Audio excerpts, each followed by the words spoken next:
If you are enjoying this podcast and other podcasts on the Dragon Wagon Radio Network, be sure to check out the Dragon Wagon Shop. Awesome t-shirts and mugs from your favorite shows so you can tout your podcast pride all while supporting your favorite podcast network. And make sure to check it often for new items and limited time designs. Shop now at dragonwagonradio.com/shop and get your dragon swag on.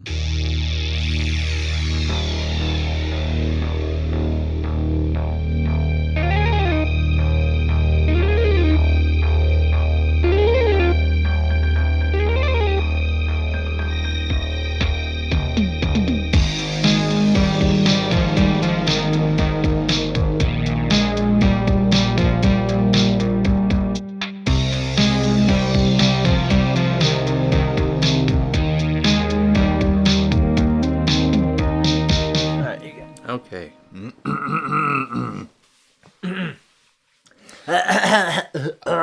I have been told by somebody who worked with Orlando Bloom on a very famous movie that he did, that before every single take he would go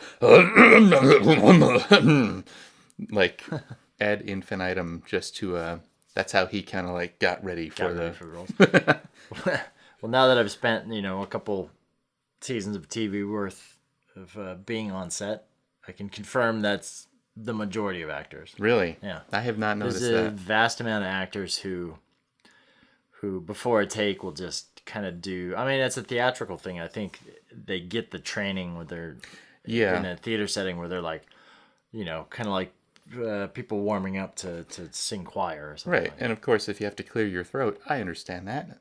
You clear your throat, but you don't have to clear your throat that often. So it just becomes more of a habit. Like, that's how they get in as part of their routine. Isn't it also, though, if you clear your throat like that, it just makes it worse? I don't know. Whenever if I clear my throat like you just did, like, I'll be doing it all day long.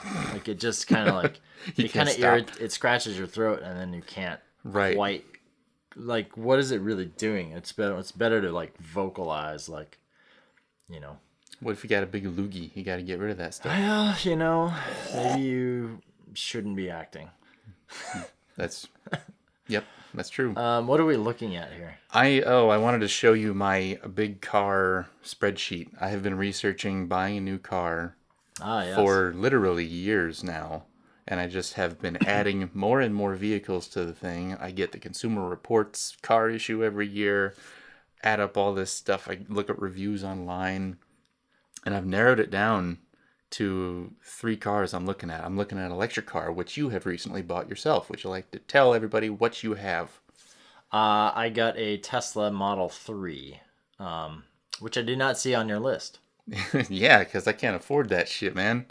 I mean, I can't afford it either. It's just, it just kind of had to happen just because while I do have an additional car I can use, I've reached that point in my life that now I just have a sidecar. And what is your sidecar? Is it a Lexus? Is it a Mazda?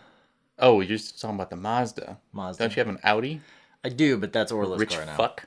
Orla drives that car, so. Okay, that's her car. She was, So you have not to get into our own private matters. You have a Tesla, an Audi, and a Mazda. Yes.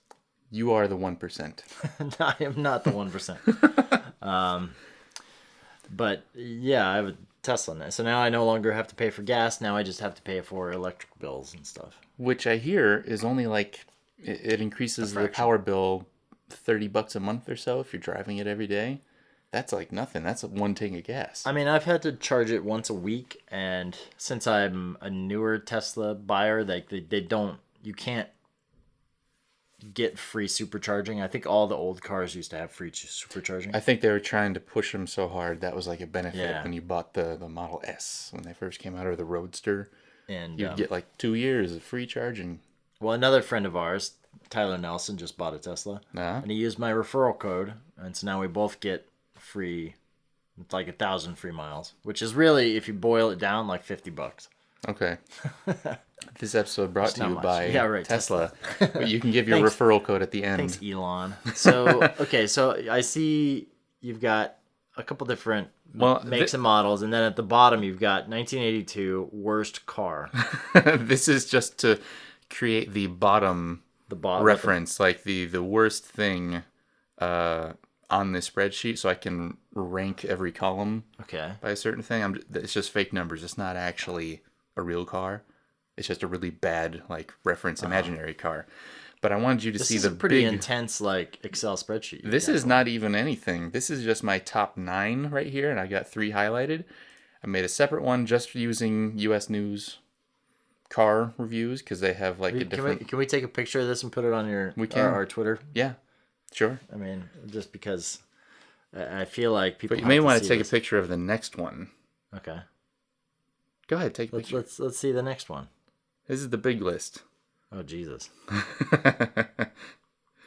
This is everything I have added over like the last 2 or 3 years. Wow. Yeah. But then I kind of went, this is impossible to look at. Let's make a smaller one. I mean, so at least from what I can gather, you're looking for electric or hybrid. Yes. Hybrids would be nice in case you have to go a longer distance. Mm-hmm. Like you can drive from here to Las Vegas on a single tank of gas with a hybrid, which is nice. And I mean, we just drove to Vegas in the Tesla, and we only had to. That was my biggest concern. Is like I want to do road trips. You know, I love road trips. So having an electric car, obviously, in America, you can drive 2 days and still be in America. Whereas another country, you may be able to get around, but. Well, the way it plans your routes out, and there's like places you can charge. You only have to stop and charge for like 15 minutes, and then you can carry on with the supercharger. And I only had to do it once on the way to Vegas, so it was basically the same as a gas station stop. Right, because you had to fill up. What is that little town with the thermometer and the alien jerky? Is that Primo? No. Was it Baker? Prim? No. Prim. Baker, yeah. I Baker? think it's Baker. All right, well, one of those towns. Whatever. They probably all have electric chargers now. But the way I'm looking at my next car purchase, I have a 2002 Ford Focus. It is 17 years old. Mm-hmm. More and more plastic pieces are falling off of this thing. So literally anything I buy now will be better than that. Yeah. However, I don't think I even need a car that has such a huge range because I'm never doing big trips like that. I'm too busy just commuting and working all the time. Yeah. So I could live with a shorter range car. Volkswagen e-Golf 2017 and up, that has a range of like 125 miles, about half of a Tesla or a Bolt or a Kona or the Nero, and that would be fine with me. I could still get pretty far. Like you can drive to Long Beach and back. Is that a purely electric car? It is. So like, see, that would scare the shit out of me. 120, like when my car gets down to 100 miles, then I'm like, but I better start thinking. I mean, half the time I'm driving around on less than a quarter tank anyway. I don't have major anxiety. Yeah. Because I know I can get home even when the gas tank light goes on. How much is that car? That one, according to Kelley Blue Book, it should go for about $19,400. I found one in San Francisco online for $17,000, and it's already been bought. Somebody snatched that thing up so fast. Yeah. But it had like relatively low miles. Because I saw your post. You had posted something about like I can't find anybody selling a used car. Well, yeah. Well, in the 2016 model of the e-Golf has only an 85-mile range. 2017, it got bumped up to 125. And I just went to a Volkswagen dealer yesterday, and they said that the reason there aren't many out there is because they're still at the end of their lease. Yeah, they haven't been turned in yet. They haven't hit their mileage cap probably because they're only driving 100 miles per, and they haven't hit the 3-year gap. I mean, when the 3 years is up, it's going to be just like people are going to turn of e-Golfs. And hopefully I can wait that long. But this weekend I have gone out on some test drives. A test drive of the Hyundai Kona electric. That car is fucking awesome, except the center console. You know, like where the shift stick or the parking thing would be in the middle normally? In the Kona electric, it is one solid rectangle that goes from between the seats all the way to the front dash, and my right knee was constantly like rubbing into it. And like, I'm not the biggest guy in the world, but I guess where my legs go when I drive, that thing would be bugging the hell out of me. So that's totally out of contention now, just for that. If it wasn't for that, that would be my top pick. So and I also test drove a Bolt. Same power, same everything. It's a Bolt, so it's a little bit dorky looking, and it's a little bit like cheaper on the interior. Well, but it's still fucking awesome. I don't know what the e-Golf looks like. I'm guessing it looks like a Golf. Exactly like a Golf. It's the exact same thing. I see the BMW i3 on here. That's kind of a small, weird-looking car. Mm-hmm. The Chevy Bolt, But as far as, I can't really think of a car, like, because we were looking at, like, Audi's got the e-tron or whatever, but that's, like, still ridiculously expensive. Yeah, I'm not going for a luxury thing. Base model Tesla is still, $40,000. Mm-hmm. Yeah, it's a tricky market to get into unless you're, what's a Prius? Prius seems to be the most common in LA, at least. Yes, the Prius Prime is their plug-in, but I just don't want a Prius. I think the newest iteration of it, they look weird. They look like Japanese anime robots, and I don't like it. Not the trash Priuses, but every time I've driven one, like I can't see anything. I feel like I can. To be honest, I couldn't even figure out what in the hell I was like, how to even drive forward on. Got all this. All the Priuses are red on my big spreadsheet, but let's 0 to 60 red times. Red is bad, I guess. 0 to 60 times on a Prius Prime is 10.1 seconds. 10 seconds from 0 to 60. That just is an indicator that it's very slow accelerating. I was about to say, you want to know how fast it is on my car? About 4 seconds? 3.2. Okay. Okay. On a Bolt, it's about a minute and a half. Here, 6.4 seconds on a Chevy Bolt. That's actually pretty close to like base level Tesla. Yeah, and I can't imagine ever needing to accelerate faster than that. There's been a few times in the last couple of days where I have just because it's like, you've got if you drive like a maniac, Chad. No, if you got like you've got a turn coming up, and you've got a slow driver that's directly to your right, and it's like you need to get around them. Fast enough to safely. Your choices are accelerate like crazy, or just let them go in front of you, man. Not if they've got somebody riding their ass and like 40 cars behind them. That's what a turn signal is for, so you can indicate to that person you're trying to get in. Yeah, but we live in California. I don't know if you've heard of this place. I think the world would be a better place if everybody used their turn signal. What I'm gathering is that you're not going to buy a car until next year. That's what this whole spreadsheet is telling me next year, because that's very likely. Why don't you get a new Chevy or Volkswagen e-Golf then? A new one? Yeah. If you're never buy new, Chad. Well, what? Yeah, I've heard that my whole life. My dad always said, "Don't buy a new car." Yeah. Don't buy a car that's white, and don't buy a car with white interior. And I did all three wrong. Take that, Dad. I think when you buy a new car, the thing's going to depreciate so fast. Sure. And, when I bought my Focus in 2002, it was a new car, and I kept it for 17 years. So that doesn't really matter anymore.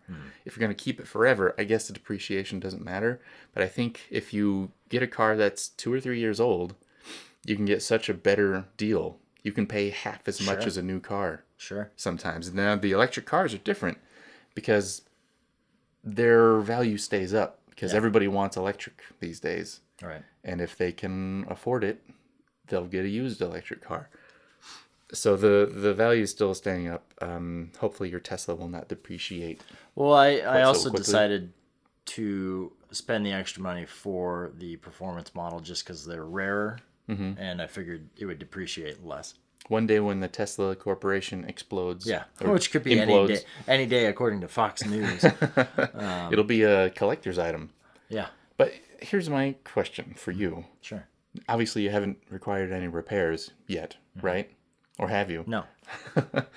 They're having such a rough time just fulfilling orders on their cars. How are they going to fulfill more parts for the repair shops? I hear cars are sitting in the shop for months because they don't have what they need to fix them. I don't know that that's still a problem, because the 3 was a big mess because obviously they were such a small company when they announced the Model 3. Like, oh, we've got a car that everyone can afford. People are on the waiting list forever. Yeah. And everybody put in their $1,000 right away, thinking, oh, we'll get this by the end of the year, and 2 or 3 years later they still hadn't gotten it, because that's how long it took Tesla to build their mega factories or whatever they call them. Yeah. Gigafactory. Gigafactory. and to turn stuff around. And I put my order in for my car, custom built, and I had the car to pick up within 9 days. Oh, so that's good now. So they've turned improved it around that fast from the moment I said, yes, you can custom build this car. They built it and had it. Granted, I called the Burbank. I was living in New York at the time. I ordered in California. And I was on a trip back here for the weekend. And I was like, it'd be great if the car was ready this week, because then I could just go pick it up immediately. So I called before I got an email or called saying the car's ready, thinking it wouldn't be at Burbank yet. And I called up. I was like, look, hey, I know it's still like within the 2-week period you told me it would take. Is the car randomly there? And they're like, yeah, it is. Just arrived. We haven't like detailed it yet and everything, just to get it ready for you. But yeah, I mean, as far as I was mind blown, because I was like, I had heard the same thing you had heard, and it's still that way in like Australia, where they just released the first 3. People are still on a waiting list, and China, I hear also, is super huge into Teslas right now, like trying to get them on the market, and it's just like the demand is so much higher than what's available. So I mean, I'm sure there is some issues with getting parts turned around and everything. I guess the trick for Tesla is how to not overdo it, because obviously they are on that thin line of like, are we going to succeed? Are we going to explode and fail? It seems like they're doing okay. It seems like ever since I bought one, and I know the rule is once you buy a car, you see it everywhere. I've been seeing them everywhere for a long time. But now I feel like I really see them everywhere. Like I feel like specifically like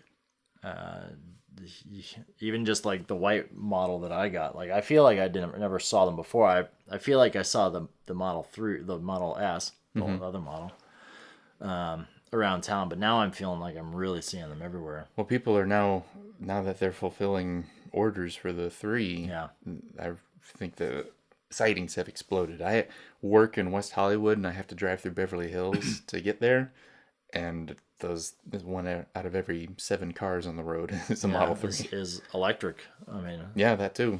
I see Bolts a lot more often now too. Of course, then you drive outside of LA, and that steeply declines. Yes. I mean, so that's like, we're talking a privilege zone. Well, if any listeners out there know where I can get a 2017 Volkswagen e-Golf now instead of next year, yes, you let me know. This has been the Hell with This Car channel. So you've brought a car-themed movie with you, right? No. What the fuck? Not even remotely. And actually, that makes an excellent segue. We're like so far removed from anything even remotely close to this movie today. I was gonna talk about like decades, and like how decades are represented in movies. Okay.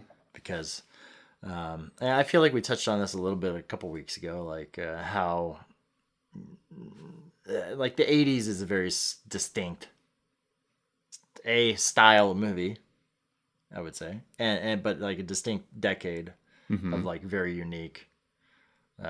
Everything about it, really. Like you think of the 70s, you put the 70s and the 80s next to each other, and you're like, wow, how did either one of these, like, they don't seem alike at all. In some sense, some stuff carried over from the 70s, and then you go to the 90s, and you're like, wow, that's totally different than those other, and then you get into the aughts. Is that what we're calling it? I guess so. Yeah. The aughts. Where everything was trying to be Fast and Furious. Which really it seems the exact same as the teens, which we're in now. To me, it seems like from basically 1998 till now seems the exact same to me in my mind. So you think we're running low on variety in cinema? It's all sort of becoming the same mush? This is like, I'm not even talking about cinema at this point. I'm just talking about just in general style, but it has changed, and it always does. It's not as recognizable immediately, but like the aughts probably really are more defined by 9/11 than anything, and like that kind of coming out of it. Like, but as far as like it's almost like style just kind of like stayed stagnant for a minute, and then it caught on to this more like erratic craziness that we're kind of in now. You know, it's kind of like just like we're at like the thick end of the frequency spectrum where everything's like just wildly clashing against each other. You know, do you think it has something to do with increasing globalization, or there's so many people are realizing that there are so many different kinds of people all existing on the planet at the same time, and now they're trying to appeal to every possible extreme of the spectrum? There is that for sure. It's and didn't we talk about that too? Like a global, you're either kind of for globalization or you're against it. When did we talk about that? I mean, that's a whole other topic. I mean, that seems to be what we're dealing with on a daily basis. Like, I mean, I love globalization. I don't necessarily like the idea that everything has to be everything all at the same time. Mm-hmm. Like, if I want to watch a movie about a small territory somewhere on the other side of the planet, I don't necessarily want that movie to feel like I'm watching an American film. Right. Or vice versa. You know, it's like if they're watching one of our movies, but it seems like it should feel like American cinema has influenced the rest of the world's cinema. Sure. To make everything feel more American. That's what people feel is a, quote, real movie. I guess that's maybe it just comes out of being in the internet age where everyone, you know, it's like the globalization thing has taken so much like presence in our lives because we're talking to people in other countries on a daily basis now. Mm-hmm. We didn't used to, especially, you know, like kids growing up since post 9/11 or post internet era where they've had a phone in their hands from birth, basically. Here's an iPad, kid. Like, get out of my face. Like, watch all this Netflix, which scares the shit out of me. Parenting. You're talking about, you know, me having babies. It's like, I don't want a kid to get anywhere near the internet until they're 20. Yeah. But then you put them in a bad situation for jobs and everything else. Right.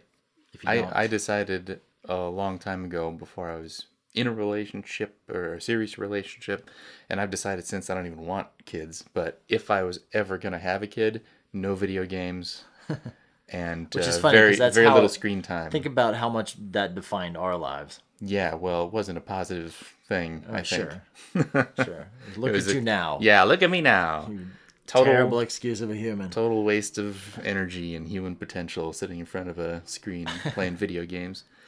Well, I guess... Now they're so social, though, with the online gaming. Yeah. They are social, but I think there's so many fucking assholes on the internet. You get exposed to a lot of people you really shouldn't. Right. Well, and that's the other thing. You give people anonymity online, and they just become I would think animal. In the past, you're surrounded by people that are generally your own age, outside of the adults that are around you. Right. The internet takes that layer away, and suddenly you could be, you know... I don't argue on the internet anymore. I just let it go. It ain't worth it. But, you know, parents who caught onto the internet late obviously didn't get that memo. Yeah. And young kids just getting started, they're still learning. So you get people, you know, 67 years old arguing against somebody who's 14. Of course, their ideologies are going to be totally different because their life experiences have been completely different. And yet they see each other... I mean, they don't see each other as equals, but they are equals in the sense that you're face blind to who you're arguing on the internet. They're put on the same playing field. Right. They're given the same opportunity to make their voice and their opinion heard. And, wow, some people just have really bad opinions. This is a long way coming around to what I'm trying to get to, but... going on along this tangent is like celebrity and like what it means to be a celebrity now, and how somebody who we can think of as a massive movie star, like say a Julia Roberts or a Leonardo DiCaprio, Reese Witherspoon, Leonardo DiCaprio. I've always preferred Reese without her spoon. Hey,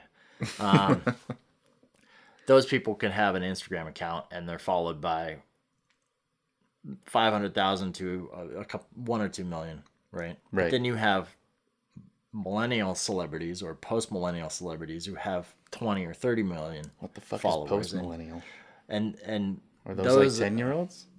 These are like teeny bopper, like movies, like TV stars for the CW, things like that. All right, okay. Like people who have a ton of fans, but aren't necessarily even famous to like most adults. Yeah. You know, it's like most adults would be like, I have no idea who that person is, and yet that person has 30 million and is considered, quote unquote, an influencer. Yeah, you show me the top 100 people on Instagram, and I might know 15 of them. And this all kind of ties back into, you know, like defining a decade. Like seems so undefined now. I talked to somebody at work the other day, had no idea who Michelle Pfeiffer was. Like no concept of who this person was, and it just blew my mind. The first time that ever happened to me Catwoman, that's who, man. 10 years ago when somebody told me they had no idea who Chevy Chase was, I was like mind blown then. I thought it was a road.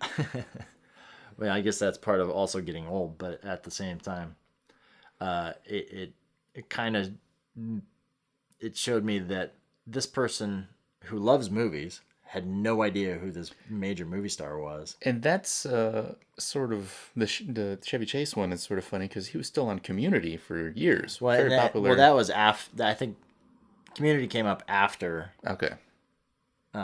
This person said that to me, and so I'm sure that brought a whole new generation who only knew him as the old guy on Community. Like they wouldn't have known about all the other things he's done in his life. You know, Fletch, what's that? You know, like get John Belushi hooked on drugs. I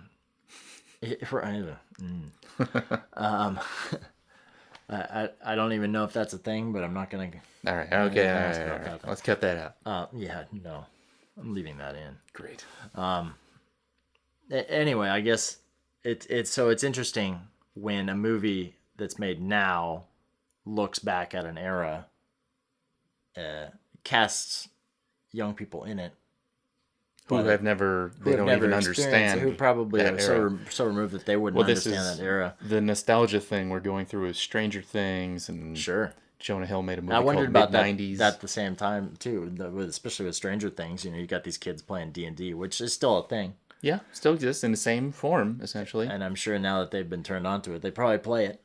But you know, would they have? They're big shot actors now. They ain't playing D&D. That's probably true. But like, yeah, what did they understand about growing up in a world where you're so bored you have to create a whole other world, right? Without computers and smartphones and right. I mean, I guess for them, because they were actors already, playing the game is just sort of an extension of acting. Yeah, using your mind to create it, the characters in the world, and so really experience I guess in that sense, it's really up to the Duffer Brothers in that case, who created that show, and I think got sued for it. Somebody claimed that they stole their idea. Didn't that get tossed? I think there was a settlement, which always is kind of a wink, like wink, like, oh hey, maybe we took something from maybe, but I think sometimes people realize that paying the lawyers will far surpass the cost of a settlement. There's still the whole thing about, you still have to make the show, and you have to make it well enough that people respond to it, and obviously you can't take that away from the Duffer Brothers, right? Because there's been a million things like Stranger Things that have just failed and been done wrong. I don't know how that pertains to what we're going to watch today. Oh, okay. but it's a modern film, and I know you and I have talked about it. I know you haven't seen it, unless you've watched it since we talked about it. Under the Silver Lake. No. Why aren't Did you watch watching? That yet? No. I keep waiting for you to... Didn't we have this whole conversation like 2 weeks ago? Yeah, but you originally told me to hold off on watching it. True. Then you said... I don't really feel like doing it on the show, but I haven't watched it yet. I have kind of come back around on maybe we'll watch it, but we're not doing that today. Sorry to break your heart, Mark. We will watch Under the Silver Lake soon. Maybe I'll do that with my next movie. Every post I make on Twitter is going to be hashtag, why isn't it Under the Silver Lake? Why isn't it? And tag the director so that he can be like, who the fuck is this guy? What are we watching? We are watching Sing Street. Sing Street. You gave me this look like, what? It's a movie that we're going to have to rent because I don't own it and you don't own it. Okay. It's rent it, sure. It's a pseudo musical. Does this have Jack Reynor in it? The I don't star know who of Strange is. Angel? I think it might. I think he was in Sing Street. I'll let you know while we watch. I think he might be the brother. Is he kind of a cool looking dude? Do I have to answer that? Is he a hip looking suave dude? No. He's Irish. Is he Irish? Then this movie is an Irish movie. Oh. Yeah, it makes sense then. It's slightly a musical, but it's also it goes back to that era. I love this movie. I don't think it's a perfect movie by any means. I think it's one of those movies that kind of came and went. I know you and I have done a musical in the past with La La Land, and I know they're not your favorite thing in the world. Mm-hmm.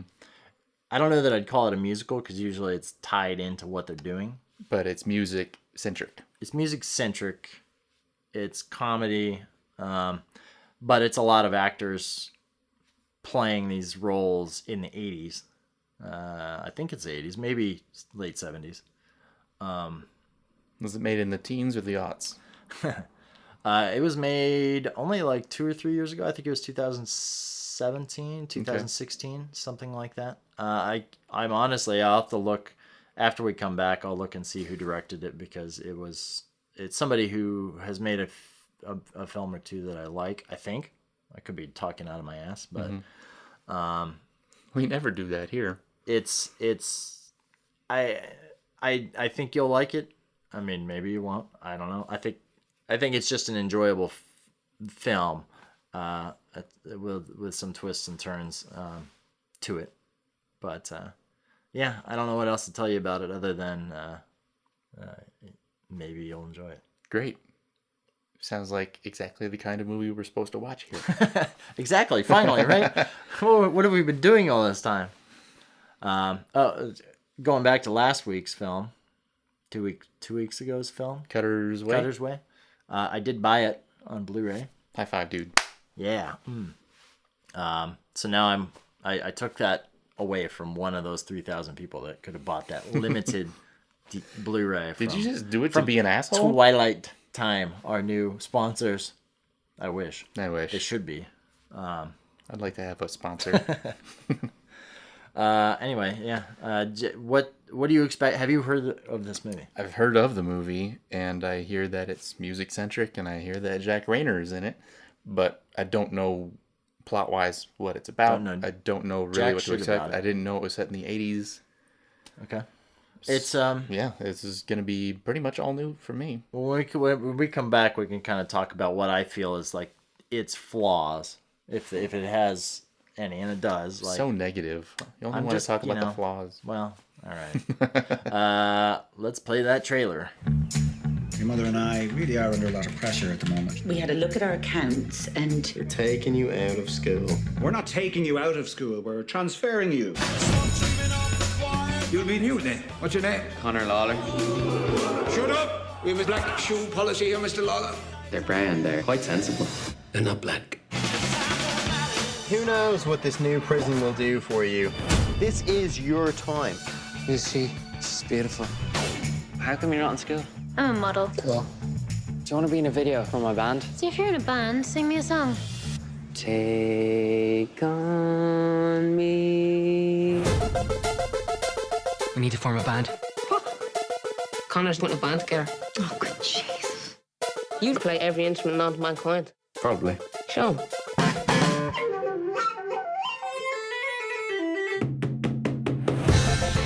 It's all about the girl, isn't it? What's this? Homework. I have school in the morning. This is school. Rock and roll is a risk. You risk being ridiculed. Jesus, what are you all wearing? Yeah, we're just working that out. That's great fun. Yeah, it's really fun. Have you kissed her yet?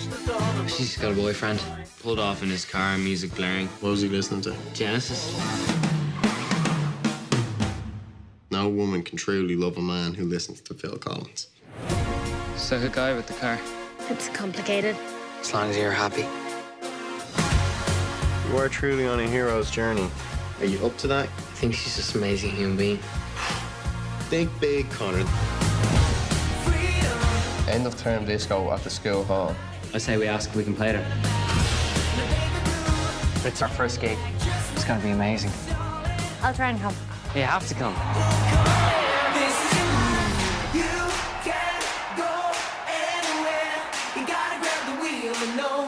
Not exactly the Beatles, is it?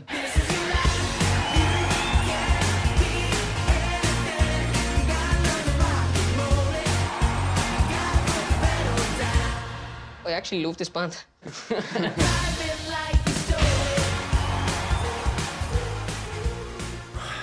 All right. This looks like the guy from Green Day on the poster. Billy Joe Armstrong. There was Sing Street. What a great movie. I love that. It was surprising, right? Yeah. It was just it is one of those movies though that I'm already getting into my negatives. Yeah, it starts like a very well done, well crafted like comedy of an era, and then it turns into very it brings the drama that's kind of intertwined in the beginning and makes it serious towards the end. I mean, it's still got comedy elements, but it brings you in, and then it kind of makes you go through the motions of. Yeah, it's like laugh out loud hilarious. Hysterical in some parts, and the music is great, and the family drama is good, and it's a really good portrait of what every teenager feels like at that time of their going lives. Through a new phase every week. This kid's superpower is that he can write really good songs from the 2000s back in the mid 80s. Yeah. And that's how he deals with all of his problems. He puts it all into his art. Yeah, but this is kind of what I was talking about, like, in the beginning, the first half of our podcast was a modernized version of, looking into the past. You've got these actors, and clearly, like, song, I don't know who wrote the songs, but probably John Carney. There's some that are, like, really from the first song that they do, like this kid makes his own band, and they make a song based on, watching a Duran Duran video. Yeah, it's amazing how quickly it all comes together. He's watching TV with his brother one night. He sees one Duran is for they call her Rio. Rio. Yeah. And the next day, apparently, he sees this hot girl across the street from a school. Yeah. He gets her number by saying he's in a band and they need her for a music video shoot, and they do it. They actually do it. It's like he's like, I gotta get my shit together. But it's all because his brother kind of sells him on this idea. Like they're watching Top of the Pops or whatever the show is called. Yeah. In Ireland and England, and the Duran Duran comes on, and the brother's just like, this is what sex is now. It's like, you gotta do this, and you gotta be sexy, and women just want to ravage these people. And then the brother, obviously the younger brother, goes out and light bulb turns on, sees a girl, and he's talking to his buddy, and the buddy's like, oh no, she doesn't talk to anyone. And then he immediately just walks across the road after getting bullied in his first day, basically. Right, yeah, what a demoralizing first day of school. And then he still has the nuts to go up and talk to the girl no one talks to. Right. Who looks much older than 16 years on something that, if he were older, he'd be considered a creep. Yeah. Yeah. Because he goes over and is like, oh, I'm in a band. We're looking for models for our music video. Mm-hmm. But he doesn't have a band, and he doesn't have a production. and she even kind of calls him on it, like, oh, sing me a song. Sing me one of your songs. So he does the first two lines of Take On Me, and it's like, I don't remember the rest. And that's enough. It makes her laugh, and that's enough for her. Yeah. Crazy. But what a hero this kid is. As far as the movie itself, though, is directed by John Carney. Who did Once. Which is also a great movie. Love it.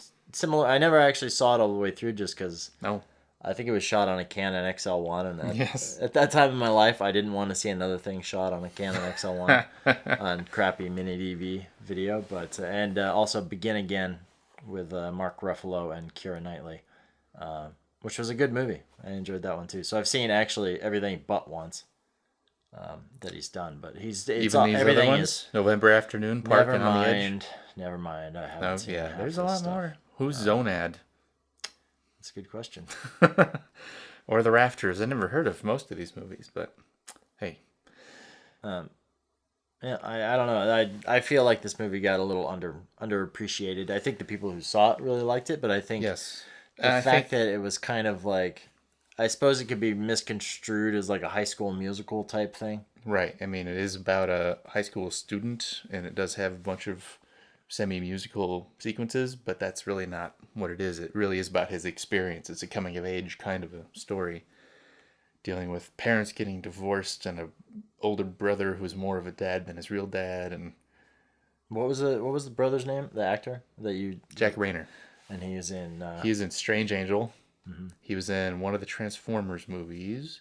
He was in Free Fire, directed by Ben Wheatley, who also directed some episodes of Strange Angel. And he was in that one Midsummer that just came out. That's right. This year. That's right. I was trying to think because he's got that recognizable kind of face. Mm-hmm. I think everybody in their life knows somebody who looks like him. You know what I mean? Who's kind of like the fun-loving guy that you like to be around. I don't want to make this sound like I'm denigrating his acting skills or anything, but he's a really good like best friend character. Yeah, he's excellent in this role, I think. Well, it's like the movie at the end. It gives you. Well, first of all, the ending is ridiculous in this movie because they basically float. They try to pilot a dinghy across the channel and over to England. You could do that. You were saying you could. I mean, it's 30 miles. Yeah, you could totally do it on a nice, calm day. They tried it in a storm and would probably be dead. Well, it's like the song that plays at the end. Of course, I forgot the words already, but it says, like, if you don't go now, you never will. Right. Got to do it now. Now.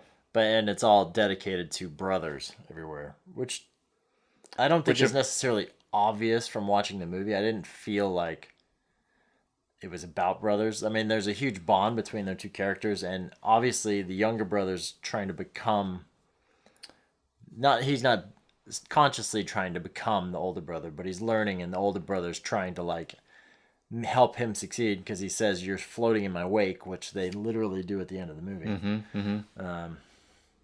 It's, I mean, I guess when it says for brothers everywhere, is it talking from the perspective of the older brother or the younger brother? I think both, and Catholic brothers. Interesting. Because I think at the rock concert at the end, didn't he say, like, this one is for all the Catholic brothers who've dealt with bullies and bullshit. I don't know. The word brothers came up somewhere in that little speech.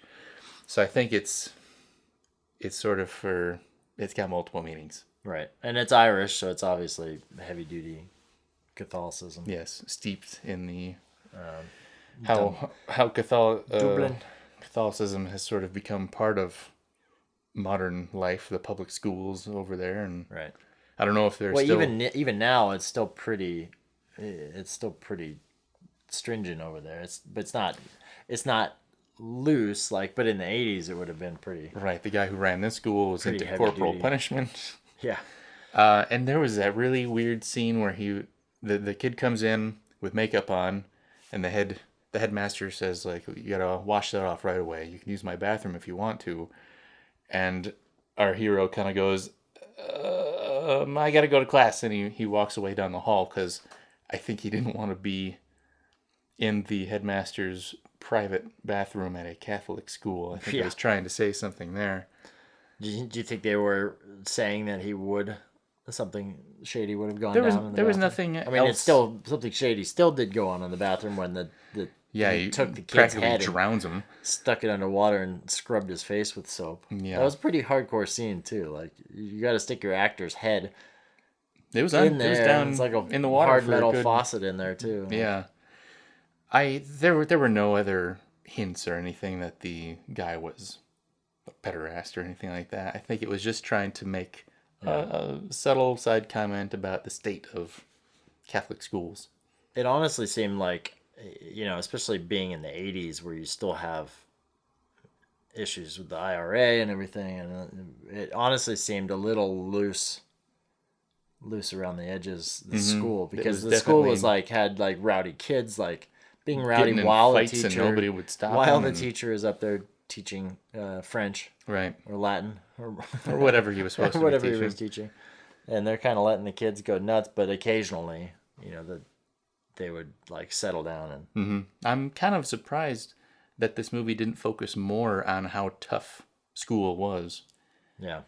I feel like it could have been part of those musical montages a little more, just to keep that thread alive. Like, man, they still gotta be doing schoolwork and ace their tests and everything while they're doing their band on the side. Right. It felt like they were just doing the band full time at a certain point. Especially, there was a nice oneer in there where he's over at his friend's house at night. And he comes out of the room and they start kind of like practicing their new song. And as the camera turns around, it becomes daytime and the whole band is there. Right. And that was a nice way of spanning time. Who's your favorite character outside of the brothers? Rabbit guy. What was his name? Yeah, that's who I was gonna say too. The guitarist. He's the guitarist who knows every other instrument too, because his band. The montage of him like cover band.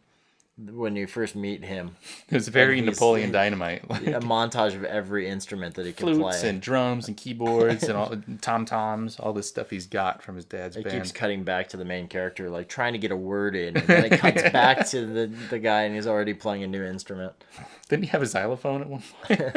Like that whole scene, like as far as like studying editing, I actually usually I don't think of editing, you know, because it's usually a bad thing if you're noticing the editing. Right. But when it's fun case, and you're enjoying it, and then the joke is that he's being cut off or whatever. Yeah. But this movie like seemed like it had a lot of things, and seems like there's probably directorial setup for a lot of these beats. They're definitely in some of the acting, but for like the edit, you wonder how much came together. I mean, obviously you'd have to shoot it in a way you're seeing this character play every single instrument, but there's some cues and beats, and the comedic timing of the editing is really like spot on. Yeah, I enjoyed it a lot. It was not quite as hyper as an Edgar Wright movie, but it was down that road, I felt. So we talked about the good things. What about the bad things? If you could make this movie better, what would you do? Well, I already mentioned I feel like we lost the school thread halfway through the movie. Okay. But is that a problem, or is that just I think couldn't focus on too many I think I was missing it personally. It's still a great movie without it. Yeah. I was just sort of curious how things were progressing at school. Was he becoming one of the regulars? How was he getting along with all the other like tough guys at school? Like we lose track of the bully entirely after he gives him the throat slit sign. Right. After he gets smacked by his dad in front of the band, he's like, I'm going to kill you. And they have one little face-off at school before he asks him to be he's like, you're roadie. You're nobody. Yeah, you're don't nothing. Create. And that I can create. What a pretentious dickhead. He starts... Well, that's like during his Spandau Ballet. If that's the name of the band, I'm probably saying it. Totally I don't know what you're talking about. Who's this? Oh, like that phase through a he was phase. in? Like yeah. he's listening to their music, and then he's dressing like the lead singer of that guy who couldn't be more pretentious in real life too. I guess that makes sense. I think that's sort of a very common, in fact, plot course for a main character. Like they're good. You're on their side, and then they do something really dickish, and you're kind of like, oh, what's going on with this guy? Right. You sort of turn away, hoping that he'll get better, and then he does. Let's talk about the phases, because every week he's doing The Cure, he's doing Duran Duran, he's on to different bands all the time, and the band as a whole never knows what kind of music they want to be a futurist band. But instead of being futurist, they're just sort of copying the style of everybody that was hot at the time. Yeah. Which is like, what is a futurist anyway? I mean, I guess they kind of something entirely new. But they say like it will never sound like anything else, and then they say Depeche Mode, like as if Depeche Mode doesn't sound like a certain type. Right. Any number of electronic or industrial bands. Yeah. Yeah, but they're kids. They don't have a fully formed philosophy for what their music should be. Even Trent Reznor played in a cover band. He played the fucking sax and marching band. Yeah. It's definitely one of those movies. I think I feel like the thing that suffers is just the quality of like the songs. Like they're oh yeah, they're decent, but they are High School Musical. Like they sound like someone's modern idea of what an old song would be, and I almost wonder sometimes if it's just how it was recorded, because you can see it's obviously not played by it's right. not them singing live on set. Right. I think there are 3 versions of each of those songs.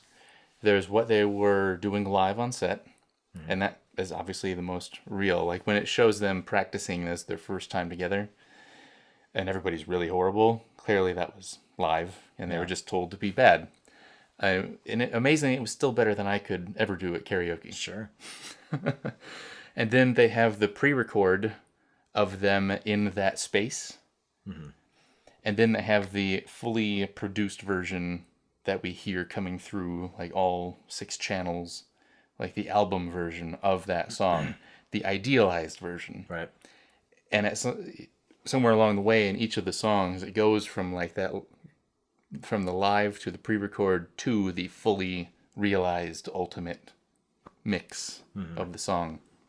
And I was hoping they would have just used more live on set music recording. Sure. Yeah, because I think in Once they really did that. Yeah, like the actor in that movie really could sing, both of them. I mean, I haven't seen it, so I couldn't tell you, but it's kind of like, I guess it didn't even occur to me until now that it's because we're talking about eras and as recreating an era of the 80s. Mm-hmm. Like if you were to, they did really well on the music video because they took a VHS camcorder, went out and shot the music video as you would have done it in the 80s. But the music, they obviously modern recorded it, modern mastered it. Yes. So it's like they're not doing the same thing with the audio that they're doing with the video. So it's like they're overproducing something. So that's how it comes off, is that towards the end, it's like these songs are generally overproduced for something back in the 80s that would have been much more almost raw. I wish the concert at the end sounded like it was coming through shitty speakers at a Catholic high school instead of like arena rock. Right. But I will say, the first music video they did in the alley... It's fantastic. it was fantastic. Great. It felt like it was a bunch of kids who made it. I wonder if they really did just let those kids run off and make their own stuff. Yeah. Maybe it's in the trivia. But like we get the fully produced version in our home theater speakers here. But when they're playing it back on the TV in black and white, you can tell it's not the same. It's like a shittier version of it. Right. So it's not... What we're hearing is what's in their heads. But when it's on the TV, that's what it really sounds like. Right. And it wasn't nearly as good. It was pretty funny, yeah. It was still... It was better than I would ever expect any high school. It almost sounds like we're shitting on the movie. Don't get us wrong. I love this movie. I think it's great. Yeah, it's a great movie. We're just talking about the technical details of the music here. Yeah. And I'm not even like I don't know much about music or sound engineering. It was never my forte in post-production. Right. But I know that having worked on Crazy Ex-Girlfriend, they do things differently depending on what song. Some were recorded live. Yeah. Some were... Yeah, I guess like the logistics of what you can pull off. Yeah. And for what the scenes are, especially Crazy Ex-Girlfriend, because they have so many musical scenes like that. Right. The music videos on that show usually weren't fully realized. I keep using that phrase. Let's not do that anymore. They weren't music videos in like the kind you would see on MTV, where it's got its own concept and its own arc or whatever. It's just sort of a funny version of like we're making the lyrics into physical things. Turning into, yeah, a lot of it is just doing dialogue scenes in musical format, which is fine. They're very funny and mostly good. But sometimes it was just like, we got this song, let's play it back and lower the lights. That's a music video. Right. But we're going to be on the same set. We're not going to bring in dancers. I don't know. The different strokes for different songs. Mm-hmm. I mean, I don't have anything else to say about this movie outside of that. It's just a fun, enjoyable. You can kind of almost, after you've seen it once, you can put it on easily and just let it play in the background. Yeah. It's kind of one of those. Well acted, well performed. Did you like the ending? I did like the sort of fantasy ending of it. Yes. Because it is the one thing of the movie I would say is a little out there, for sure. Well, here's an interesting thing. He wants to be a futurist as a songwriter. And he is looking at a few different versions of his own future in everybody around him. In his brother, who grows up and becomes a pothead, never does anything with his life. In his father, or his parents, who have a bitter divorce near the end of the movie. In his kinda sorta girlfriend who, blew her chance at modeling and now has to work at McDonald's. And the bully who is probably going to grow up and live with his parents and live on the dole for the rest of his life. And he seems fine with that.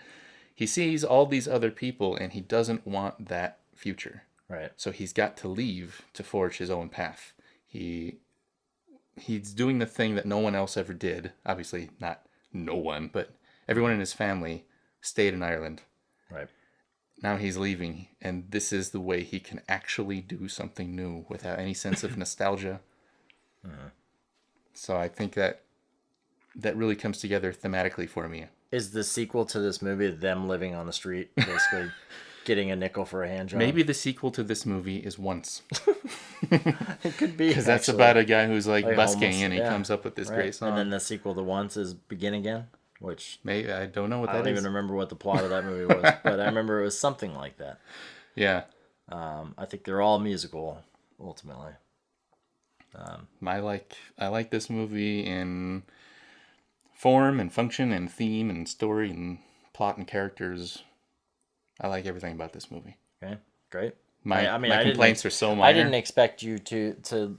I honestly had kind of forgotten it a little bit here. I forgot how funny it was, and how like sharply witted it is, because it's definitely got that. It has the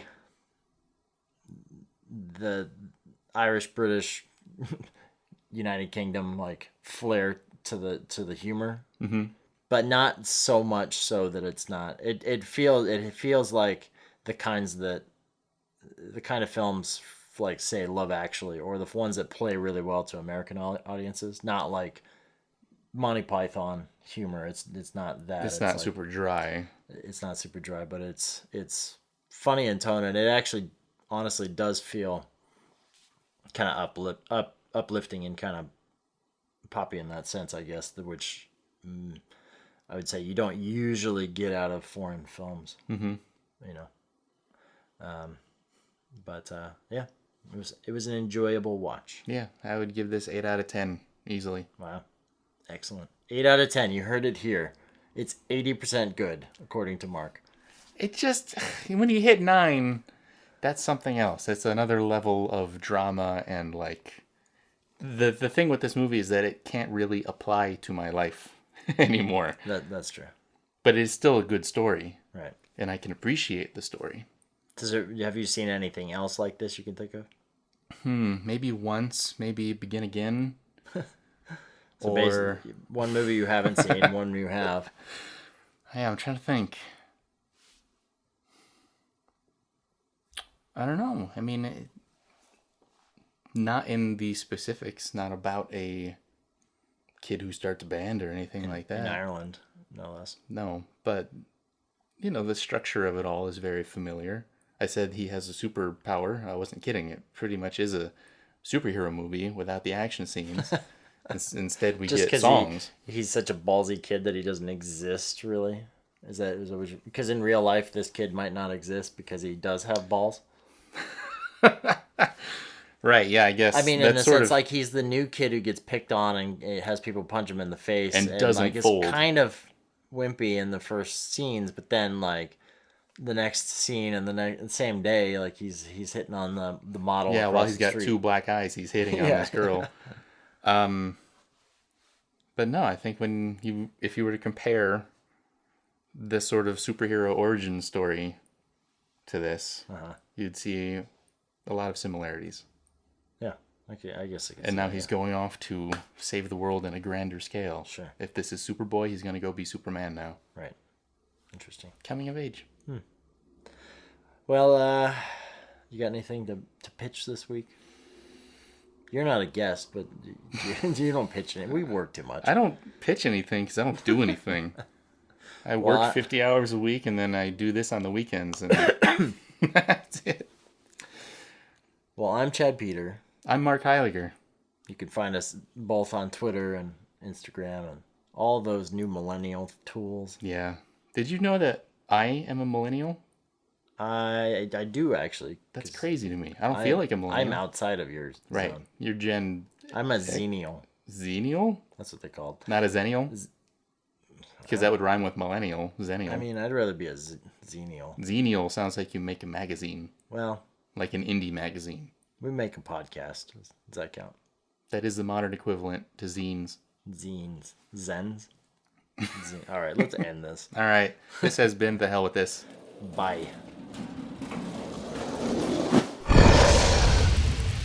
It's Dragon Wagon. Hey, Mark, you know what happens when the audio quality of our podcast goes up? It means we're recording an advertisement? That's right. And we've got Sarah and Paul here. Hey, who let you in here? I kicked the door down to tell you about Myth Understood. That's Mark's door. I pay the mortgage on this place.